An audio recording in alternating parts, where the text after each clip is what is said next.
1,00,000 रुपए। तो करोड़ों महिलाओं को हम साल का 1,00,000 रुपए देंगे और वो उस दिन तक मिलेगा जब तक वो गरीबी रेखा से निकल जाएगी। तीसरी बात, पहली नौकरी पक्की सीट। आपने ग्रेजुएट की बात की, आपने इंजीनियर की बात की। हिंदुस्तान में मोदी जी ने इंजीनियर्स को, ग्रेजुएट को कहा कि आप लोग पकौड़ा बनाओ।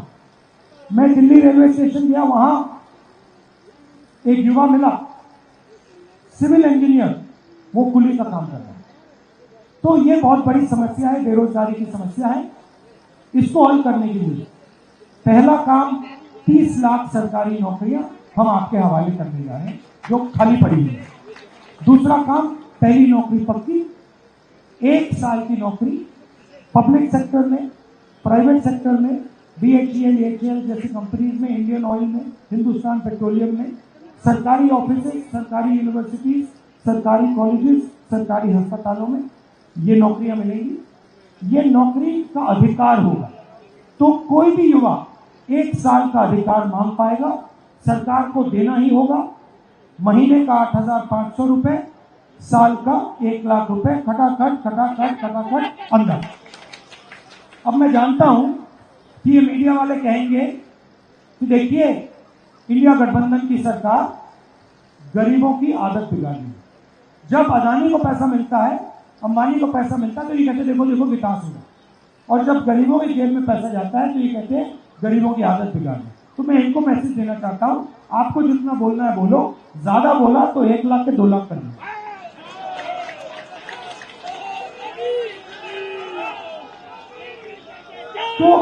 तो हमारा आइडिया क्या है, जो नरेंद्र मोदी जी ने आपके जेब से निकाला, गलत GST लगाकर, नोटबंदी, अदानी की मदद करके, किसान का जो बिल लाए, जो आपने उनके जेब से निकाला पिछले 10 साल, वो हम आपके जेब में डालना चाहते हैं।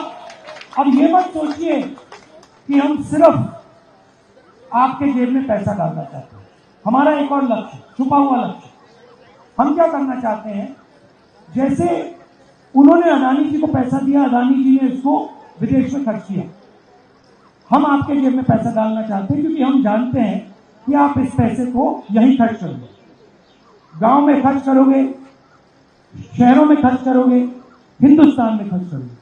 जैसे ही आप ये पैसा खर्च करना शुरू करोगे, कैसे खर्च करोगे, कोई शर्ट खरीदेगा, पैंट, जूते, camera, mobile phone, motorcycle, scooter, ये चीजें खरीदोगे।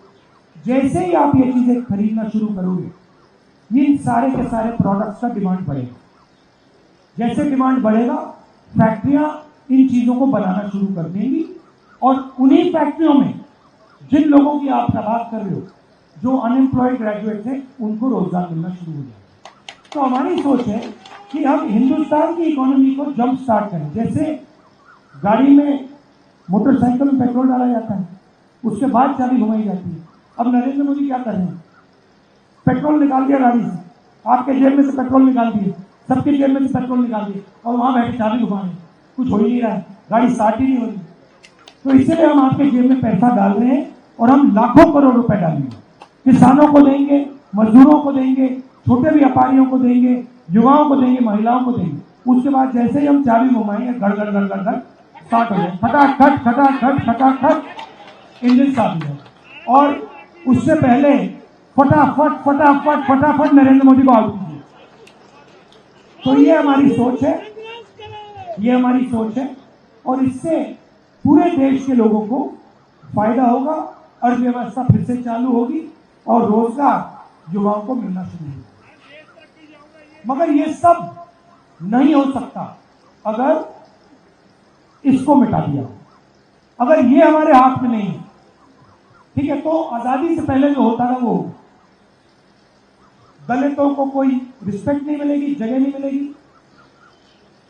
पिछड़ों को कोई रिस्पेक्ट नहीं मिलेगी, कोई अधिकार नहीं होगा, गरीब लोगों को कुचला जाएगा, किसानों को परे कर देंगे, मजदूरों को बंधन बिल्कुल बांध देंगे। तो ये, इसको बचाना सबसे जरूरी है, और इसको अंबेडकर जी ने दिया, पूरी जिंदगी दी उन्होंने, गांधी जी ने पूरी जिंदगी दी। हमारी जो आजादी की लड़ाई थी, उसको आप आजादी की लड़ाई कह सकते हो, मगर सचमुच में वो संविधान की लड़ाई थी, इसके लिए वो लड़ाई लड़ी गई। तो ये मैसेज देना चाहता हूं आपको कि ये सपना देख रहे हैं बीजेपी वाले, नरेंद्र मोदी जी, कि हम संविधान को अपडेट कर देंगे। एक सेकंड बोल रहा हूं। तो ये सपना देख रहे हैं कि हम एक बार फिर जैसे आजादी के पहले चलता था वैसे चलाएंगे, पूरी की पूरी सरकार अदानी जी के लिए चलाएंगे। एयरपोर्ट उनको दे दिए, पोर्ट्स दे दिए, इंफ्रास्ट्रक्चर दे दिया, डिफेंस इंडस्ट्री दे दी। आपको मालूम है अग्निवीर क्यों लागू किया? आप जानते हो अग्निवीर क्यों आया? जानते हो? मैं आपको बताता हूं। डिफेंस बजट में या आप हथियार खरीद सकते हो या फिर आप जवानों की देखभाल कर सकते हो। नरेंद्र मोदी जी ने अदानी जी को डिफेंस इंडस्ट्री के सारे कॉन्ट्रैक्ट पकड़ा दिए।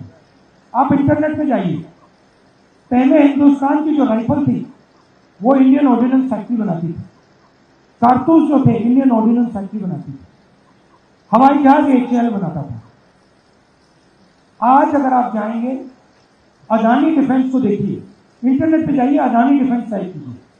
अदानी डिफेंस हिंदुस्तान की राइफल बनाएगा, सारे कारतूस बनाएगा, सारे शेल्स बनाएगा, सारे फील्ड गन्स बनाएगा, ड्रोन बनाएगा, हवाई जहाज बनाएगा, सारा का सारा अदानी डिफेंस बनाएगा।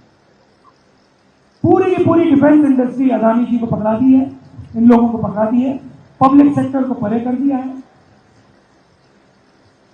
और फिर कहते हैं कि हम 2 तरीके के जवान बनाएंगे।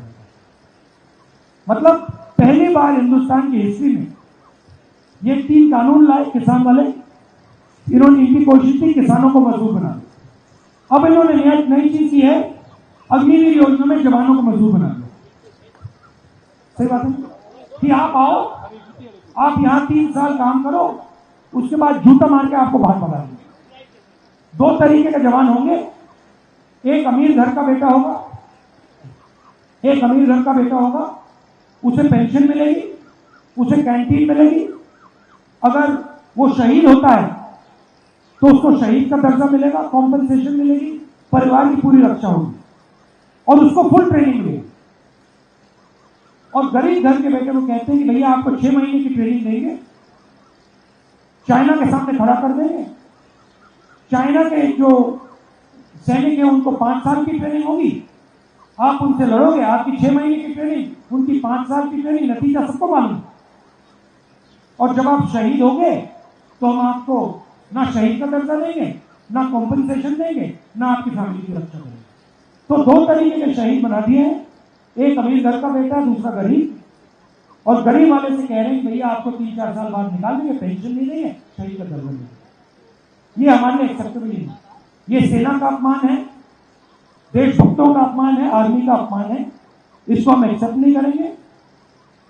जैसे ही हमारी सरकार आएगी पहला काम होगा अग्निवीर योजना को फाड़ के कूड़ेदान में फेंकना। हमें 2 तरीके के शहीद नहीं चाहिए, हमें सिर्फ एक तरीके का शहीद चाहिए जिसकी रिस्पेक्ट हो। शहीद भगत सिंह जी जैसे, उनकी रिस्पेक्ट है, सब लोग इज्जत देते हैं। यहाँ पे अभी म्यूजियम बनाया, स्टैचू बनाई, स्मारक बनाया, हर शहीद की ऐसी इज्जत होनी चाहिए। अभी 2 दिन पहले मैं एक अग्निवीर से जाके मिला, अग्निवीर के परिवार से जाके मिला जो शहीद हुआ। अभी उसको कॉम्पनसेशन नहीं मिली है, उसको शहीद का दर्जा नहीं मिला है, उसको देश भूल गया। तो ये तो एक्सेप्टेबल ही नहीं है, इसको हम एक्सेप्ट करने को तैयार ही नहीं है। इसलिए हम इसको फाड़ के फेंक देंगे जैसे पहले हुआ करता था। जवान मजदूर नहीं होगा, जवान जवान होगा और जवान को पूरी रिस्पेक्ट मिलेगी। धन्यवाद।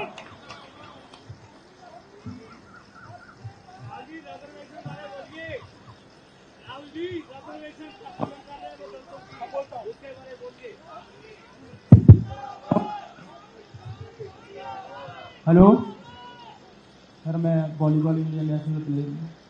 हाँ जी, पंजाब के बहुत नशा बढ़ गया, नौकरी भी नहीं मिल रही, पंजाब को गोल्ड सिल्वर सब कुछ दे दिया तो सरकार नहीं कुछ कर रही। 23 ईयर मेरी ओल्ड ईयर हो गया, बाकी स्कूल वाले ते कॉलेज वाले बिल्कुल कोई नहीं दे रहे ते बस यही धक्का चल रहा पूरा ते लड़ रहे हैं पंजाब दे नाल पूरा मैडल भी दिवा रहे हैं ऑल इंडिया नेशनल सब खेलने हैं मैडल भी है अपने को बट फिर भी इतने रो रहे हैं करता नहीं है। तो इसी चीज को हम सॉल्व करना चाहते हैं, इसीलिए हम पहली नौकरी पक्की स्कीम ला रहे हैं, 30 लाख युवाओं को रोजगार देने का काम कर रहे हैं और आपके जेब में हम पैसा डालकर अर्थव्यवस्था को चालू करने की कोशिश करें। आपने रिजर्वेशन की बात उठाई,